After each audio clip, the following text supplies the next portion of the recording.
In this video, I'll tell you about recycling your current and older miniatures to get more fun out of them and play more games.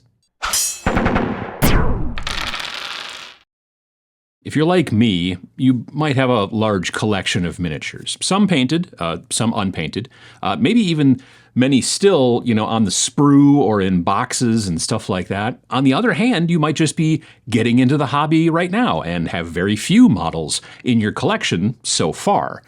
But whether you have a lot of miniatures or just a few, we all wonder the same thing about our collections. Will I actually be able to get my money's worth out of this stockpile of plastic, metal, and resin? To many people, the worth of any given miniature is tied directly to its usage in the game that it was made for.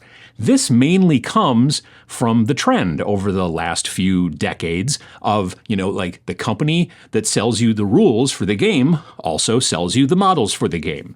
Now you might say, yeah, that's the way it works. You buy the models for the game from the same company that makes the game. They're linked. Except that's not the way it used to be. And there's also no reason it needs to still be like that. Your models can do whatever you want.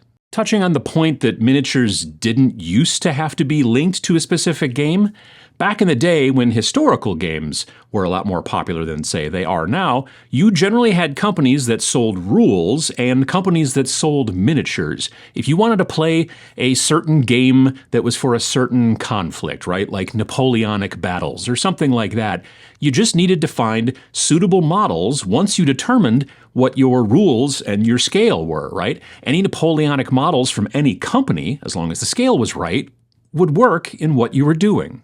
But nowadays, more people play fantasy and sci-fi games, and most of the big games are from companies who, sell you the rules and also sell you the models. And frequently, this will manifest itself in some pretty crazy pricing. Remember how I said a few minutes ago that to many people, the worth of any given miniature is tied, to its usage in the game that it was made for? Well, this is how we get models like Ursula Creed, Imperial Guard leader from Warhammer 40,000, costing $45 American when she's just a single little normal size 28mm figure. But, she's a leader, so they charge more.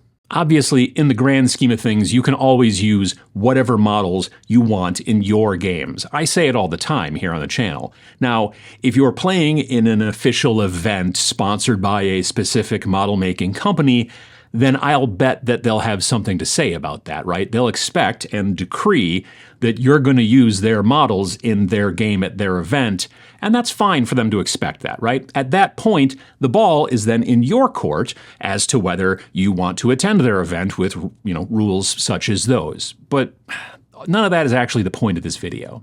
The point of this video goes back to a line from the beginning of this video. Will I be able to actually get my money's worth out of this stockpile of plastic, metal, and resin?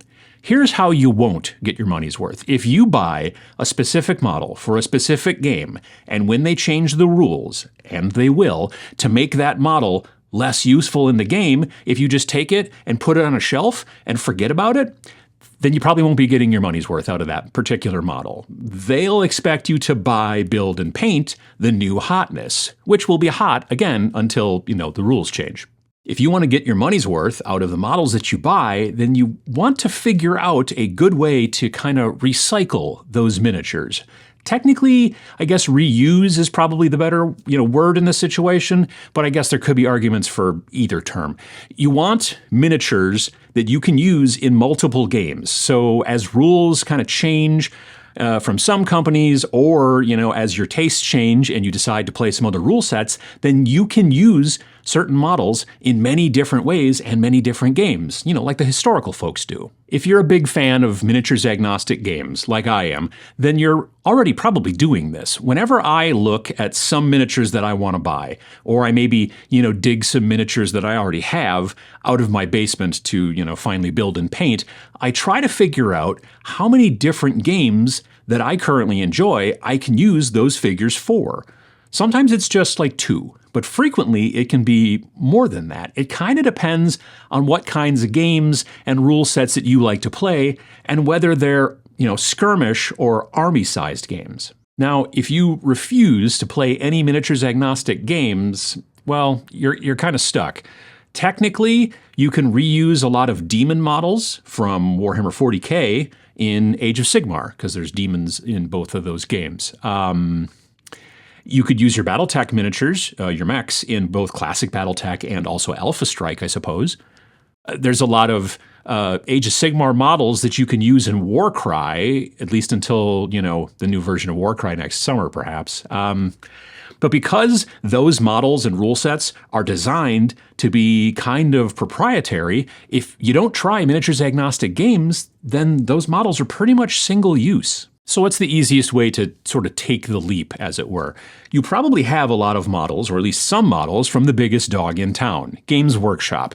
And you want to try to get more use out of those models, let's say. Maybe play more with the models that have been nerfed, in a recent rules update. Or maybe just try something different without having to start from scratch with all new models, with the building and the painting and all that kind of stuff. If you're interested in skirmish play, then I have several examples to show you.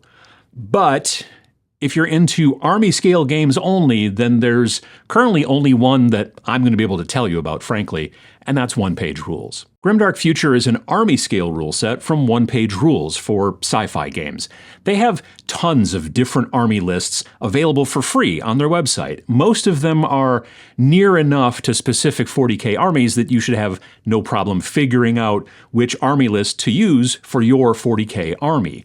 Generally, a 1,000 point 40K army will be near almost 2,000 points in Grimdark Future, mostly because vehicles are scarier and also more points in Grimdark Future, which makes a lot of sense to me. I think they should be that way.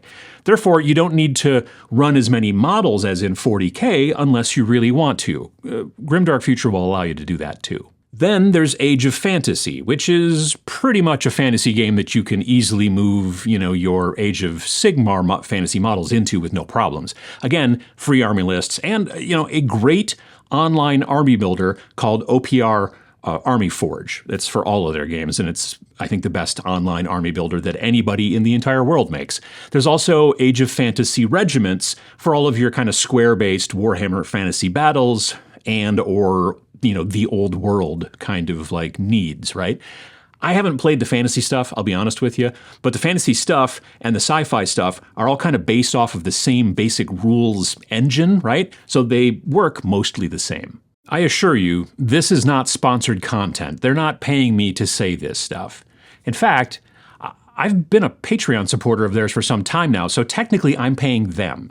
But if you want to use your Warhammer models, or nearly any other fantasy or sci-fi models as well, for something else other than just what they were made for, to get more worth out of them, then take a look at the offerings from One Page Rules. I'll put the link to their website down in the description below. Now, if you're into skirmish games, like I am, then you have a lot more choices for recycling your models and using them over and over. Again, our friends at One Page Rules have Grimdark Future Firefight for your sci-fi skirmish needs. I highly recommend this game. It's very good. Or there's Age of Fantasy Skirmish for, fantasy skirmish like it says on the tin. But if you choose the right models to build, you can easily make skirmish teams of models that will work in multiple games at once. Here's an example. These are Hearthkin Warriors, aka Squats, from Warhammer 40,000. As soon as they showed these models off several years ago at Nova Open, I knew I was going to end up buying them and then building them and, painting them.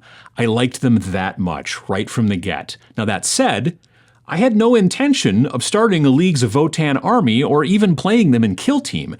I instead planned to play them in Grimdark Future Firefight and Space Weirdos, another skirmish game that I like very much.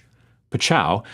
So I started by looking at the weapons that were available in the box. I find it best to look at all the weapons in the box with the models, and maybe even look at other weapon bits in your bits collection in case you're interested in doing any kit bashing. If you're not, then you're sticking with the models, they come with the kit.